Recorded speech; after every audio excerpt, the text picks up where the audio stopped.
Welcome to Arpita Ramesh blogs. ಇವತ್ತು ನಾನು ನಿಮಗೆ ತೋರಿಸ್ತಾ ಇರೋ ರೆಸಿಪಿ ಚಿಕನ್ ಬಿರಿಯಾನಿ ಹೇಗೆ ಮಾಡೋದು ಅಂತ ನೋಡೋಣ. ಸ್ಟವ್ ಮೇಲೆ ಒಂದು ಪಾತ್ರೆ ಇಟ್ಟು ಪಾತ್ರೆ ಚೆನ್ನಾಗಿ ಹೀಟ್ ಆದಮೇಲೆ ಎಣ್ಣೆ ಮತ್ತು ತುಪ್ಪ ಹಾಕಿದ್ದೀನಿ. ನಾನು ಎಣ್ಣೆ ಜಾಸ್ತಿ ಹಾಕಿ ತುಪ್ಪ ಕಮ್ಮಿ ಹಾಕಿದ್ದೀನಿ. ಎಣ್ಣೆ ಚೆನ್ನಾಗಿ ಕಾದ್ಮೇಲೆ ಗರಂ ಮಸಾಲ ಸ್ಪೈಸಸ್ ಎಲ್ಲ ಹಾಕಿ ಒಂದು 15 ಸೆಕೆಂಡ್ಸ್ ಚೆನ್ನಾಗಿ ಫ್ರೈ ಮಾಡ್ಕೊತಾ ಇದ್ದೀನಿ.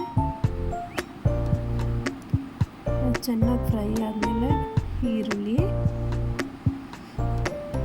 ಹಾಕಿ ಅದಕ್ಕೆ ಒಂದು ಸ್ಪೂನ್ ಸಾಲ್ಟ್ ಹಾಕೋಬೇಕು.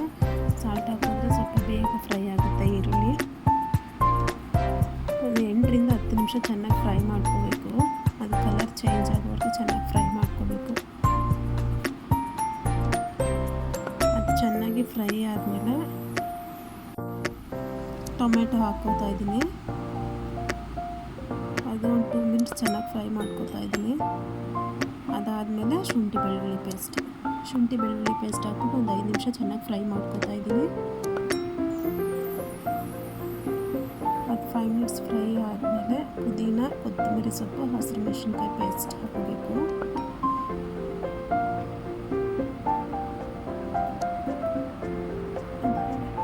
ಅದಾಕಿ ಒಂದು 5 ಮಿನಿಟ್ಸ್ ಚೆನ್ನಾಗಿ ಫ್ರೈ ಮಾಡ್ಕೋಬೇಕು. ಎಣ್ಣೆ ಬಿಡೋವರೆಗೂ ಚೆನ್ನಾಗಿ ಫ್ರೈ ಮಾಡಬೇಕು. ಅದು ಚೆನ್ನಾಗಿ ಫ್ರೈ ಆದಮೇಲೆ ನಿಮಗೆ ಗೊತ್ತಾಗುತ್ತೆ ಚೆನ್ನಾಗಿ ಫ್ರೈ ಆಗೋದು ಹೇಗೆ ಅಂತ. ಈ ರೀತಿ ಆಗಬೇಕು. ಈ ಥರ ಆದಮೇಲೆ ಚಿಕನ್ ಬಿರಿಯಾನಿ ಪೌಡರ್ ಹಾಕಬೇಕು.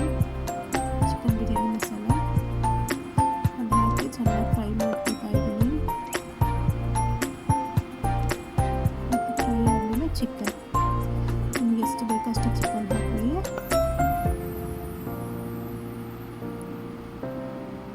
ಚೆನ್ನಾಗಿ ಫ್ರೈ ಮಾಡಿಬಿಟ್ಟು ಒಂದು 5 ಮಿನಿಟ್ಸ್ ಪ್ಲೇಟ್ ಹಂಗೆ ಮಿಕ್ಸ್ ಮಾಡಿಬಿಡಿ. ಅದೊಂದು ಅರ್ಧ ಬೆಂದ ಮೇಲೆ ಅದಕ್ಕೆ ಸ್ವಲ್ಪ ಮೊಸರು ಹಾಕಿ ಚೆನ್ನಾಗಿ ಫ್ರೈ ಮಾಡಿಕೊಂಡು ಒಂದು 10 ಮಿನಿಟ್ಸ್ ಆದಮೇಲೆ ಈ ಥರ ಬೆಂದಿರುತ್ತೆ. ನಾನು ನೀರು ಏನು ಹಾಕಿಲ್ಲ, ಬರೀ ಮೊಸರು ಮಾತ್ರ ಹಾಕಿರೋದು. ಅದಾದಮೇಲೆ ಅರ್ಧ ಗಂಟೆ ನೆನೆಸಿಡಬೇಕು. ಅಕ್ಕಿನ ಅರ್ಧ ಗಂಟೆ ನೆನೆಸಿಟ್ಬಿಟ್ಟು ಆಮೇಲೆ ಹಾಕಬೇಕು. ಅಕ್ಕಿನ ಹಾಕಿದ್ಮೇಲೆ ಚೆನ್ನಾಗಿ 5 ನಿಮಿಷ ಫ್ರೈ ಮಾಡ್ಕೋಬೇಕು. ಸಾರಿ, ನಾನು ನೀರು ಹಾಕಿರೋದನ್ನ ವೀಡಿಯೋ ಆಗ್ತಾಯಿದೆ ಅಂತ ಅಂದ್ಕೊಂಡ್ಬಿಟ್ಟಿದ್ದೀನಿ, ಬಟ್ ವೀಡಿಯೋ ಆಫ್ ಆಗಿಬಿಟ್ಟಿತ್ತು. 1 ಟಮ್ಲರ್ ಅಕ್ಕಿಗೆ 2 ಟಮ್ಲರ್ ನೀರು ಹಾಕೋಬೇಕು. ನೀರು ಹಾಕಿ ಚೆನ್ನಾಗಿ ಅದು ಕುದಿ ಬಂದಮೇಲೆ ಸ್ವಲ್ಪ ಪುದೀನ ಮತ್ತು ಕೊತ್ತಂಬರಿ ಸೊಪ್ಪು ಕಟ್ ಮಾಡಿ ಹಾಕ್ತಿದ್ದೀನಿ. ಅದಾದಮೇಲೆ 10 ಮಿನಿಟ್ಸ್ ಚೆನ್ನಾಗಿ ಹೈ ಫ್ಲೇಮಲ್ಲಿ ಇಟ್ಟು ಚೆನ್ನಾಗಿ ಕುದಿ ಬಂದಮೇಲೆ ಲೋ ಫ್ಲೇಮಲ್ಲಿ